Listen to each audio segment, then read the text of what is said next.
ternyata petani sawit itu masa depannya lebih baik jika dibandingkan dengan petani-petani yang lain ya. Saya bisa meyakinkan kita akan susah paling lama itu 5 atau 6 tahun. Setelah itu kita akan mendapatkan hasil, bahkan saya pastikan hasil itu melebihi dari PNS segolongan guru waktu saya bilang kan. Binatang-binatang bukan buas ya, kayak monyet, kayak jenisnya itu ya babi hutan ya berkeliaran di sekitar rumah itu udah biasa. Oh gitu ya Pak ya?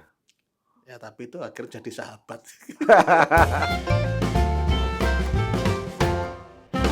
Rekan sawit, manusia diberikan kemampuan akal dan budi dan juga kemampuan berinovasi.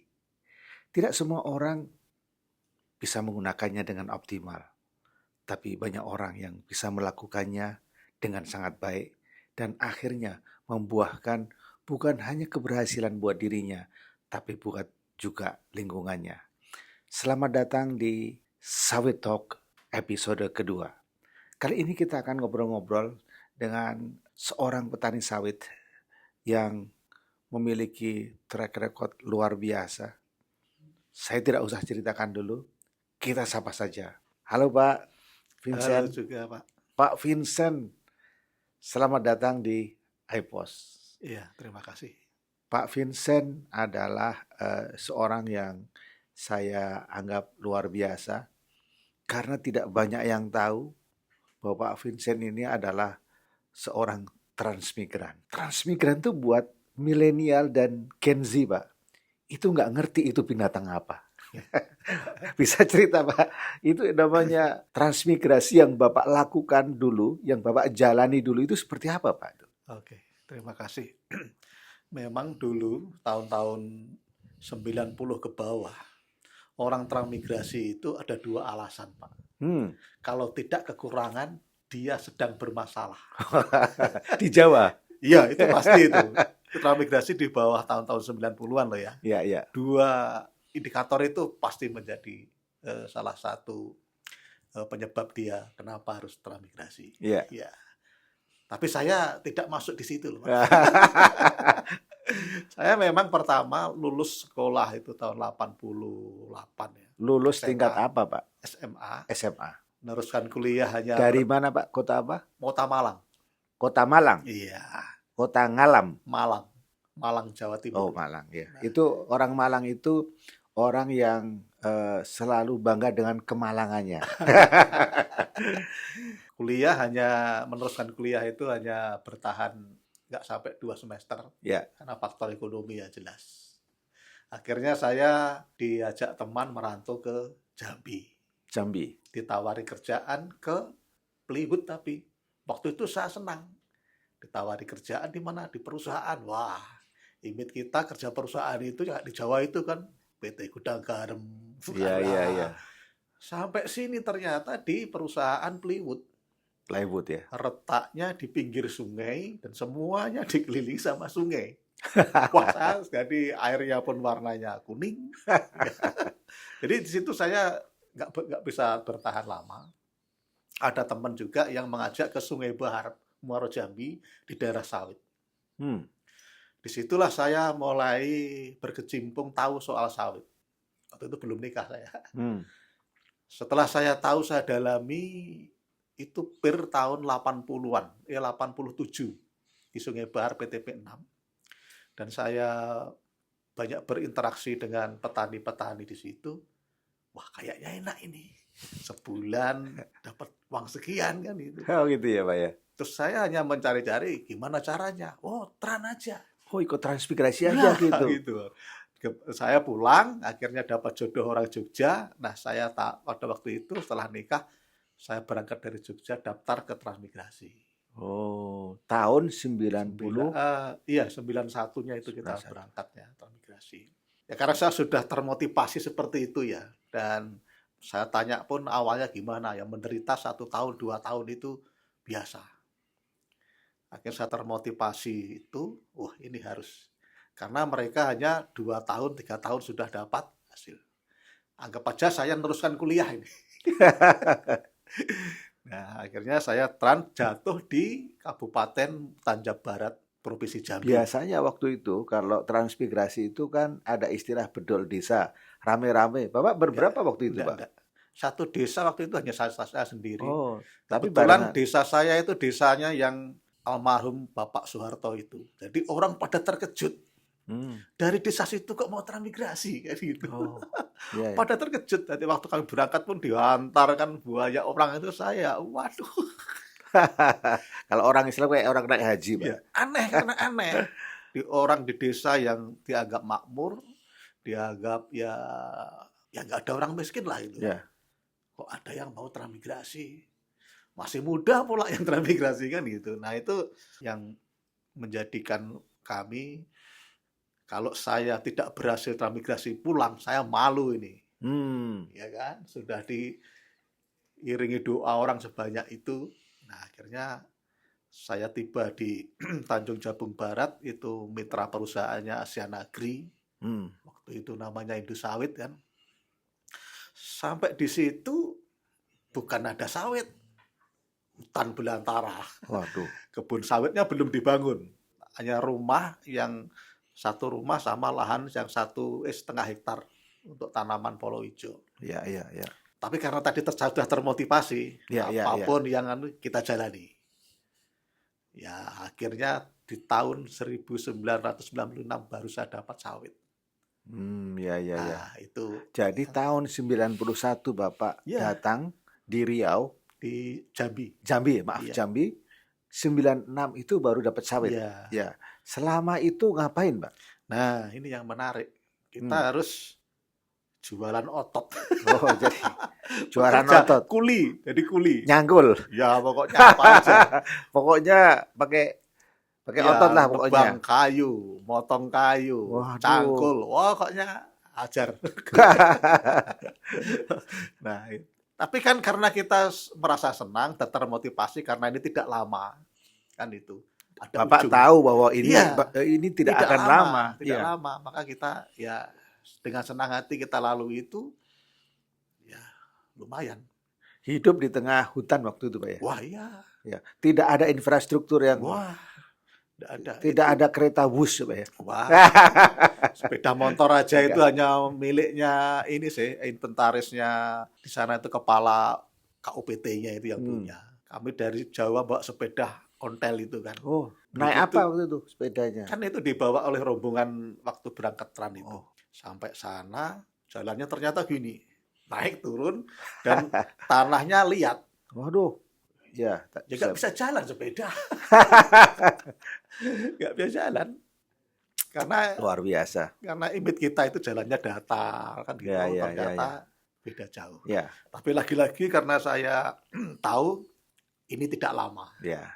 Apapun kita jalani. Istilahnya Bapak itu sebetulnya sudah Iya. melihat jalan di ujung lorong itu ada secercah harapan. Sudah Iya, melihat kurang lebih dan begitu. sudah melihat jalannya. Iya. Jadi dengan optimisme dan semangat kerja meskipun pertama kali dengan Iya. otot dijalani. Betul. Dan akhirnya tahun 96 punya sawit 2 hektar. Gimana Bapak bisa punya sawit 2 hektar? Nah, ini karena modelnya pola perkebunan inti rakyat. Jadi kebun itu selama 1 sampai 6 tahun itu yang bangun perusahaan. Jadi kita hanya sebagai pekerja. Tapi yang memodali itu biayanya itu dari perusahaan. Nah, setelah 6 tahun selesai, barulah kita diserahkan itu, kita angkat kredit. Waktu itu nilainya kebun itu 12 juta tahun Jadi 96. ngutang ya Pak? Ya, kita ngutang. Oh iya. Wah luar biasa. Dari Jawa transmigrasi di sana masih ngutang Pak ya? Iya. Wah luar biasa. Karena kebun itu tadi yang membiayai pembuatan kebun itu kan perusahaan. Ketika itu diserahkan kepada petani, ya akhirnya perusahaan kan, lah uangku mana? Iya. Akhirnya pemerintah angkat kredit dengan Bank BRI kalau waktu itu. Jadi kita bayar setiap bulan. Agunannya apa waktu itu? Itu kan ada SHM-nya itu, tanah 2 hektar tanah. tadi. Kebun 2 hektar tadi itu ada SHM-nya. SHM itulah yang kita pakai untuk agunan. Oke. Waktu itu awal-awal Bapak sudah mulai menikmati sawit itu. Boleh tahu Pak, produktivitasnya seperti apa itu Pak? Nah, kalau sawit ini kan umur 1 sampai 6 tahun itu kan produksinya belum maksimal. Ya. Itu waktu itu kan belum ada varietas yang sebagus kayak begini ya. Mm-mm. Itu ya masih dapat 3 atau 2 ton Per hektar. per 2 hektar. Berarti 1 hektar Ya 1 ton. 1 ton. Wah, sedikit sekali ya sebetulnya, Pak ya. Ya, tapi kan di tahun 7, 8, 9, 10 sampai 15 tahun itu kan produksi maksimalnya. Mm-mm. Itu bisa 1 hektar itu bisa sampai 3 ton. Ya. Nah, kredit 12 juta itu kami angsur selama 5 tahun lunas. Wah, luar biasa. Akhirnya SHM di tangan. Wah, ya. Nah, ini SHM ini saya nggak suka simpen di rumah, takut nanti di Sekolahin lagi. sekolahin lagi. Saya udah suka. Beliin tanah Lagi, lagi, ya. tanam sawit Wah. sendiri. Nah, Iya. nah, itu makanya kenapa kok bisa jadi 10, bahkan ada Pak yang jadi 20, 30 Wah, luar itu biasa. banyak di sana. Saya tuh sebenarnya belum begitu sukses kalau dibandingkan dengan yang 50, yang 100 itu. Iya. Tapi Jadi, seperti itu ya, polanya. oke. Tapi waktu Bapak sudah punya 2 hektar tuh, secara ekonomi apakah Bapak sudah mulai mapan waktu itu? Untuk ukuran setempat? Belum. Belum ya, Pak ya? Karena rumah pun kami masih rumah papan yang alasnya tanah. Oh ya? Ya. Tapi coba waktu itu kan akhirnya yang penting ini papan kita haluskan dulu supaya rapi. Kalau yang pertama kan disusun gini-gini aja. Iya, tempel-tempel Nah, gitu kan. kita Ya. susun gini, rapet, hanya itu aja kita rubah. Karena kita sudah investasi lain tadi. Tapi pada saat itu kan kalau Bapak berkeluarga kan biasanya sudah punya putra dan lain sebagainya. Artinya keuangan yang Bapak keluarkan juga makin banyak. Ya. Dengan 2 hektar itu seperti apa kira-kira? Nah, kalau anak tuh waktu itu kami kan masih tahun 91 akhir itu kan anak baru 1 itu, Pak. Ya. Jadi biaya belum begitu banyak untuk anak. Justru itu kesempatan kami berinvestasi. Nah, kalau bicara soal berapa sih yang didapat, kalau misalnya waktu itu produksinya 3 ton per hektar, artinya kita punya 2 hektar 6 ton. Tapi harga waktu itu kan 300 rupiah per kilo, sekitar itu kan. Belum sampai 1.000. Ya. Nah, akhirnya bisa dikalikan sekitar berapa lah itu harga. Kalau 6 ton misalnya kali 400, berarti 1.800.000-an ya. 6 kali 4, 24 ya. Ya, sekitar itu 2.400.000. Tapi waktu itu 60.000, 40.000 dapat beras, 1 bulan udah cukup untuk makan. Iya. Biaya konsumsi itu rendah. Ketika Bapak sudah punya tanah 2 hektar itu, putra-putri Bapak sudah umur berapa waktu itu? Dan berapa jumlahnya? 91 saya punya anak 1, 94 kita lahir lagi yang kedua. Terus sekarang masih ada yang SMA 1. Ya. Nah, itu. Ya. Artinya setelah putra Bapak 2 di tahun 96, 97, 98 itu masih oke ya artinya. Ya, masih. Kemudian fasilitas kan karena banyak orang datang transmigrasi di situ, kemudian biasanya infrastrukturnya terbangun meskipun ibu swadaya, ada sekolah dan lain sebagainya. Ada sekolah. Putra Bapak sekolah di tempat Di situ situ juga? kebetulan ada dari TK, SD, SMP ada. Oh ya. Karena berdekatan. Hanya SMA-nya yang tidak ada. Oh gitu ya. Nah, maksudnya saya SD, TK sampai SD, SMP itu kita ada di situ. Tidak perlu jauh-jauh. Ya. Tapi ya itu kalau jalannya habis hujan ya prei sekolahnya. Ya. Nggak bisa jalan. Dari desa Bapak ke kota kabupaten kira-kira berapa meter, Pak? Itu bukan meter, Oh, Pak. bukan meter, Kilo Pak ya? Itu. Itu perjalanan kalau sekarang mobil aja itu 4 jam. Wah, 4 jam. Ya, Itu jalan mundur atau maju, Pak? maju mundur. Maju Pak. mundur. Luar biasa itu. Zaman itu gimana ya? Kalau zaman waktu itu jarang lah Pak kami ke kabupaten itu. Kalau Iya. tidak Oh, jadi pokoknya di tempat aja, Pak Iya. ya, menjaga kesehatan di situ, betul. Yang penting. kemudian punya lahan sawit dan lain Iya. sebagainya di situ. Jadi muplek aja di situ ya. Pak, ya? Iyalah, nggak berani keluar-keluar itu. Waduh, ya. Waktu itu juga misalnya alat transportasi juga belum ada sih. yang transportasi umum maksudnya. Tantangan apa yang Bapak hadapi waktu itu? Selain, apa itu namanya, menunggu 4 tahun, 5 tahun untuk berbuah dengan baik, tantangan apa yang Bapak hadapi saat itu untuk mengembangkan sawit sebagai, apa itu namanya, petani sawit? Yang tantangan yang paling kami rasakan ini soal infrastruktur misalnya kayak lampu ya. Dulu kan di sana tidak ada jaringan PLN. Itu lampu-lampu apa nah yang pakai minyak itu. Sentir? Nah, Wah, itu tahu, soalnya kita orang Jawa, Pak, tahu iya. sentir, Pak. Terus nyamuk, nyamuk itu luar biasa. Nyamuk ya? Iya, binatang-binatang bukan buas ya kayak monyet, kayak jenisnya itu ya babi hutan ya berkeliaran di sekitar rumah itu udah biasa. Oh gitu ya, Pak, ya? Ya tapi itu akhirnya jadi sahabat. Bersahabat dengan Jadi alam. rame itu kan. Iya, Kalau sore iya. pagi kan rame gitu. Baru Nah, tahun berapa itu infrastruktur seperti listrik sekarang masuk, Pak? sekitar tahun mulai kalau listrik belum lama.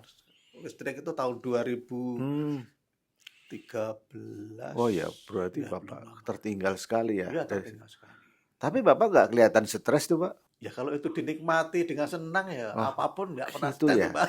Oh, kalau saya sudah stres tuh. Tapi Biasa ya banyak juga itu teman-teman ya, kawan-kawan yang memang nggak tahan nggak itu tahan juga. kan? Ya Dari banyak. berapa jumlah berapa yang transmigrasi, ada berapa yang akhirnya menyerah dan pulang lagi ke Jawa, Pak? Ya kalau jumlahnya saya tidak tahu persis, tapi Ya, kalau kira-kira persentase itu 30% itu nggak tahan. kondur malih, Pak. Iya, pulang kampung. Begitu pulang kampung ya. Mm-mm. Akunya lebaran tapi nggak balik, Pak. Iya, Iya, oh betul. gitu ya. Jadi Betul. memang pelajaran yang Bapak terima itu apa, Pak, ketika transmigrasi kemudian membesarkan sawit itu? Ketahanan mental, kesiapan, skill, atau ilmu atau apa sih, Pak, yang dibutuhkan, Pak? Kalau yang kami rasakannya soal motivasi. Oh, jadi ada motivasi dalam Ya, diri gitu ya. motivasi. Ya, Semangat. ya semangat dan tapi kalau saya kan sudah tahu arahnya itu. Ya. Tahun sekian sudah aman, tahun sekian bisa gini. Jadi motivasi menurut saya motivasi. Hmm. Masa depan untuk menjadi petani sawit itu kayaknya paling menjanjikan. Waktu itu ya. Waktu itu karena saya sebelumnya kan sudah ada di ini merantau di daerah Di sawit di daerah Sungai situ ya. Bahar gitu Iya, ya. iya. Nah, Iya, dari iya, situ iya. saya tahu persis ternyata petani sawit itu masa depannya lebih baik jika dibandingkan dengan petani-petani yang lain ya. Pak, mungkin saya agak sedikit apa tuh apanya miring-miring pertanyaan. Kok Oh ya, Bapak bisa meminang ibu untuk dibawa ke tempat yang seperti itu tuh luar biasa, Pak. ya nggak tahu ya kalau kenapa mau. Mungkin Bapak punya jambi-jambi kali. Nggak artinya yang kebetulan ya kami bisa ini sih meyakinkan aja. Nah, itu yang susah. Bisa meyakinkan aja. Membawa seorang calon istri dan istri ya ke tempat di tengah hutan ya toh. Kayaknya nggak mampu saya, Pak. Iya, Ya. gitu. Dan mungkin dia nggak mau juga tuh. Ini berhasil lagi bertahan cukup lama sampai Betul. sekarang gitu. Iya, soal tadi karena saya bisa meyakinkan kita akan susah paling lama itu 5 atau 6 tahun. Setelah itu kita akan mendapatkan hasil, bahkan saya pastikan hasil itu melebihi dari PNS segolongan guru waktu saya bilang kan. Apa bener Waktu itu. petani kok segitu lah ya, kalau percaya tes nanti kayak gitu. Tapi kan berarti- sebelumnya sudah ada referensi tadi kan. Iya, berarti Jadi, Bapak sudah memberikan Iya. punya kalkulasi Betul, sejak iya. awal ya, Pak ya. Waduh, luar biasa ini. Nah, kemudian apakah 10 hektar itu Bapak anggap sudah cukup atau masih memang masih banyak lagi sertifikat yang mau disekolahkan ini? kalau sertifikat kayaknya sudah tidak perlu kami sekolahkan. Weh. Kenapa Dan- gitu, Pak? Dan usia saya pun sudah 56 ya. Anak yang 2 sudah mentas, tinggal Sudah yang 1 lulus apa? sudah berkeluarga dan sudah bekerja. Lulus kuliah Iya. di mana, Pak? Yang 1 di UNY Jogja, Oh. yang 1 di Sanata Dharma Jogja. Jogja. Wah, kembali ke Jogja lah gitu, Pak. Iya, karena mereka sudah sukses, terus saya mau cari apa lagi? Iya, Yang iya. ada ini aja dikelola dengan baik itu, Sambil menikmati hari tua. iya harus Iya, begitu iya. sih. Kalau nuruti kurangnya ya Ya kurang namanya terus manusia gitu. sih. Ya. Tapi ya kemarin saya ada investasi tanah juga sih. 5 Hmm. hektar, ya udahlah itu nanti untuk Ya iseng-iseng aja. Wah, investasi tanah iseng-iseng ya. Ya, Iseng-iseng investasi tanah. Wah, iya. luar biasa. Nah, tapi Bapak kan saya lihat tidak berhenti di 10 hektar yang notabene sudah cukup untuk menghidupi keluarga, bahkan mengantarkan putra-putra menjadi seorang sarjana gitu ya. Nah, tapi Bapak kemudian berinovasi juga dengan apa tuh namanya mengembangkan budidaya lebah. Oh Ngapain ya. Bapak cari penyakit dengan lebah-lebah itu, Pak? Yang pertama itu begini, kami dari waktu datang itu senang berkelompok, Oh senang ya, berorganisasi. ya, Saya ya. baru datang dan tunjuk jadi RT. Wah, mantap. Jadi RT, jadi apa itu dulu itu bukan BPD tapi LKMD desa, ya Mm-mm. pejabat desa, ditunjuk menjadi pengurus koperasi di KUD waktu itu. Jadi saya senang untuk ini berorganisasi. Soal lebah ini juga terinspirasi dari situ. Kebetulan daerah kami ini kan berbatasan dengan HTI yang tanaman kayunya itu berupa akasia akarpa. Mm-mm. Bunga akasia akarpa inilah yang menjadi sumber makanan lebah untuk menjadi madu. Ya, ya, ya, ya. Nah, kami bekerja sama dengan beberapa kepala desa waktu itu untuk semacam survei dan gimana. Kebetulan ada teman dari Jogja datang ke sini, oh kayak ini potensial untuk Oh ya. lebah madu. Kita datangkanlah 1.000 kotak. Satu kotaknya waktu itu kan 2.500.000 itu harganya. Berarti banyak juga itu ya. Ya, tapi kan ini kita bikin kelompok-kelompok nih. Oh ya, ya, ya, ya. Saya kan tidak senang sendirian, Pak. Iya, iya. Senang berada. Ini satu kelompok 30 orang. Nah, kamu mau nggak ngelola ini? Mm-mm. 30 orang, satu orang dua kotak. Bikin banyak kelompok. Nah, akhirnya itu ternyata memang benar berhasil. Jadi Dengan, karena banyak bunga-bunga di iya, sekitar dan gitu. itu ribuan hektar luasnya akasia akarpa itu. Hmm, Cuma mereka ini 4 tahun ditumbang akasia ini. hmm. 4-5 tahun ditumbang. Jadi kalau pas ditumbang itu kita harus cari tempat lain lagi. Taruh di situ. Akhirnya ini kan kosnya juga lumayan. Hmm. Tapi ya dari situ banyak masyarakat merasa terbantu ekonominya dari usaha madu. Itu namanya madu akasia akarpa. Apakah di daerah situ akhirnya hanya apa di tempat Bapak itu saja yang punya apa itu madu itu? Wah, ini sudah menyebar di berbagai mungkin ratusan desa yang akhirnya berbudidaya seperti itu. Sekarang saya baca Bapak dan kelompok Bapak itu memiliki 5.000, kisaran Petani. 5.000 apa kotak. Kalau di total semuanya puluhan ribu. Oh, puluhan ribu bahkan. Wah, salah itu informasinya Ya, itu. tapi kan itu ada memang sekarang ini ada persoalan yang sulit dihadapi ketika perusahaan ini entah menyemprotkan ke tanamannya berupa pestisida atau apa. Nah, ini akhirnya tawon jadi banyak yang stres bahkan mati. Meninggal. Ya, ya, Ya, ya. itu yang sekarang. Terus yang kedua hamanya ini ada beruang, Pak. Oh, jadi beruang tuh. Beruang itu datang ke kotak-kotak ini dia kan mau ngambil madu itu. Oh ya, beruang madu ya, Pak. Iya. Ya, yang Nah, warnanya kalau itu agak sudah coklat. datang kita mau ngapain? Tembak nggak boleh. Kita lawan gini ya nggak mungkin. Ya, Iya, oh akhirnya iya, ya iya, iya. paling wah itu. Tapi ya itu yang kadang-kala merusak kotak-kotak. Ya sekarang ya masih lumayan juga sih. Sekarang kalau boleh tahu produksinya dari kelompok Bapak ini yang dulunya hanya 1.000 kotak, sekarang produksinya untuk apa madu berapa ribu ton per. Nah, madu juga ini tergantung cuaca, Pak. Oh gitu. Kalau cuaca cuacanya musim kemarau, bagus, banyak ini panasnya itu maksimal. Jadi bagus satu ya. kotak itu 1 bulan bisa, kan 1 bulan panen 2 kali ya. Mm-mm. 1 kali panen 1 kotak itu bisa 1 kilo. Sehingga 1 bulan bisa 2 kilo. Kadang-kala 2,5 kilo dapat. Tapi kalau musim hujan, ya kadang-kala sebulan pun tidak bisa panen. Karena madunya nggak bisa, lebahnya nggak bisa bergerak. Nggak mau keluar dia kalau musim hujan.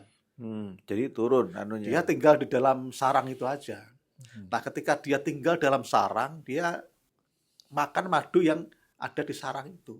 Hmm. Makanya ketika musim hujan ya nggak panen kita karena sudah dikonsumsi Tapi tetap sendiri. menguntungkan ya Pak ya. Ya, kalau ini menguntungkan karena kosnya itu tidak terlalu mahal. Dan cara pengelolaannya kan misalnya ada 50, sekarang ini modelnya 100 kotak kita nyuruh orang satu untuk mengelola itu. Hmm. Cukup orang satu. Ya, Satu ya. bulan nanti kita gaji berapa, nah, gitu sudah. Ya, Jadi ya, yang ya. punya itu sebenarnya nggak ngurus itu, yang punya kotak ini. By the way, lebih untung mana Pak sekarang tuh antara keuntungan dari sawit atau dari lebah? Ya tetap sawit, Pak. Sawit ya. Sawit. Karena Tapi sawit, ini menambah juga ya. ya ini tambahan sampingan. Tambahan sampingan signifikan atau tidak Pak? Ya kalau signifikan tidak sih, Pak. Tidak. Tapi sangat membantu. Ya sangat membantu. Kalau untuk ya kebutuhan beli beras, kebutuhan beli terdapur lah, itu mungkin cukup. Nah, Bapak sekarang kan juga memiliki kelompok yang punya koperasi simpan pinjam. Oh iya. Apa Pak namanya Pak? Agak lupa saya Pak. Koperasi Simpan Pinjam Karya Mandiri. Nah ini, koperasi simpan pinjam karya mandiri. Saya baca-baca sudah punya aset dan modal yang cukup tinggi. Berapa tuh Pak sekarang Pak? Kalau aset per bulan ini Juli 2024 itu 17,3 M. Waduh, itu luar biasa. Itu luar biasa tuh. Aktivitasnya apa saja Pak? Nah karena kita namanya simpan pinjam, artinya produk koperasi itu menghimpun simpanan dan kita menyalurkan berupa pinjaman. Ya. Tapi kan persoalannya nggak semudah itu, Pak. Orang menyuruh naruh uang di koperasi itu kan nggak semudah itu bisa meyakinkan. Jangan-jangan nanti ditilep. Ya. Nah ini ada beberapa trik yang memang betul-betul. Karena saya dulu pengalaman juga mengurus yang namanya KUD. Tetapi waktu itu saya belum tahu persis tentang apa sih sebenarnya koperasi yang dimaksud oleh Bung Hatta Pendiri gitu. Dan bahkan koperasi itu dijadikan soko guru. Soko guru ekonomi. Ya. Tapi buktinya bukan soko guru. Karena saya belum tahu persis. Nah setelah saya mengelola simpan pinjam itu salah baru tahu. Oh ini toh yang dimaksud oleh Bung Hatta. Ya. Jadi koperasi itu pertama yang dikelola kan bukan uang, bukan modal, tapi manusia. Ya. Karena koperasi itu pasti artinya kumpulan orang-orang. Ya. Nah, karena yang dikelola ini harus orang, bukan modal. Kalau mengelola modal gampang kan. Mengelola, memanage orang ini yang sulit. Ya. Apalagi orang banyak, ada satu keluarga aja susah. Nah, maka keberhasilan koperasi itu ditentukan oleh bisa nggak koperasi itu mengelola anggotanya itu supaya dia pertama senang, suka, dan memang akhirnya ketemu kerelaan. Rela menaruh uangnya, yakin uangnya itu tidak bermasalah. Uangnya bertambah. Dan bertambah. Kalau boleh spill sedikit Pak, itu uangnya yang ditaruh di koperasi itu bertambah kalau dibandingkan di bank tinggian mana? Ya, kami ini jasa di koperasi itu ada dua. Yang pertama jasa simpanan saham. Jasa simpanan saham itu kita bagikan per tahun dari SHU dan itu rata-rata kita masih 10%. Wah, itu cukup tinggi tuh Pak. Ya. Tinggi tuh Pak. Ini sudah tidak kena pajak ini. Ya. Luar biasa. Melebihi dari bunga bank nih. Nah, terus ada juga jasa belanja. Misalnya Bapak hanya nyimpan aja, jasanya simpan itu. Tapi kalau Bapak belanja nanti ada pengembalian belanja sebagai jasa dari belanja itu. Nah, itu juga kami buat. Ya. Sehingga orang yang kadang-kala kepingin dapat jasa simpanan sama jasa belanja, ya dia harus simpan terus juga harus belanja. Ya. Dapat banyak itu kan. Ya. Memutar ekonomi Pak. Iya. Ya. Ngomong-ngomong sampai sekarang tentunya anggotanya sudah tidak hitungan jari lagi dong Pak. Masih bisa dihitung jari. Oh masih bisa, tapi jarinya orang berapa? Tapi capek. Ya. Berapa Pak anggotanya Pak? 840-an. Wow, banyak sekali ya Pak ya. Ya. Ini pertanyaan yang agak nakal Pak. Putra Bapak dua-duanya sudah sarjana. Sekarang tidak di desa lagi Pak. Betul. Ngomong-ngomong mau nerusin usaha bapaknya enggak? Enggak, karena dia sudah kayaknya di zona nyaman yang berbeda. Yang satu kerja di Jogja sudah berumah tangga dan tinggal di sana. Yang satu di Jambi juga demikian. Nah, harapannya anak yang terakhir, tapi melihat tanda-tandanya itu kayaknya nggak mau juga. Nah itu yang Apalagi ini bergelut di koperasi, udah nggak nyau, udah nggak cocok dengan generasi yang sekarang ini. itulah tantangan Bapak di usia Bapak yang semakin sepuh, ternyata ada hal yang betul digarap tuh. Ya makanya kalau anak saya nggak bisa saya kader, ya saya harus ngader anak orang lain. Wah, Itu kan lebih banyak. Iya, Kalau iya, anak iya, saya cuma iya. 3, nggak mau ya sudah. Ya, sudah. Yang ya, lain banyak ya. kok. Betul, betul. Ngapain gitu. Itu artinya manfaat itu tidak hanya untuk keluarga tapi juga Ya, untuk lingkungan. Saya kira itu ya. Betul ya. Ini sudah setengah jam lebih. Pertanyaan saya yang terakhir, Pak. Mungkin Bapak sudah bosan di sana, sudah duitnya juga sudah ada dan lain sebagainya. Mungkin Bapak mau beralih ke salah satu partai politik gitu. Banyak kemarin yang nawari, Pak. Saya yakin itu. Makanya pertanyaan ini relevan, Kalau Pak. bicara modal suara, Pak, saya punya 840 suara itu sudah pasti. Untuk DPRD itu hanya butuh 2.300 sudah lolos. Nah, kan? Kalau saya mau. Ya. Dan ini ditawari. Ya. Tapi lagi-lagi kalau orang sudah tahu arti koperasi, biasanya nggak mau di politik itu. Gitu ya, Di Pak. koperasi ini harus banyak sosialnya. Di koperasi itu selain berinvestasi untuk finansial, untuk akhirat ternyata. Wah, luar biasa. Kalau di politik nggak ada itu. Semuanya dunia, Pak ya. Iya. Karena koperasi itu tujuannya, koperasi itu pasti menyenangkan anggotanya. Membuat anggota yang sejahtera, senang. Iya. Kalau politik, senang sementara. Iya. Nah, seperti itu saya, Pak. Iya. Dan jiwa saya sudah di situ. Iya. Rekan sawit, barusan kita ngobrol-ngobrol dengan Pak Vincent. Dan Pak Vincent berjanji tidak akan terjun di bidang politik. Mari kita buktikan. Terima kasih Pak Vincent sudah mampir di iPos untuk ngobrol-ngobrol. Tetap sehat, Pak. Amin. Tetap semangat. Siap. Tetap bermanfaat buat lingkungan. Amin. Terima kasih, Pak. Oke.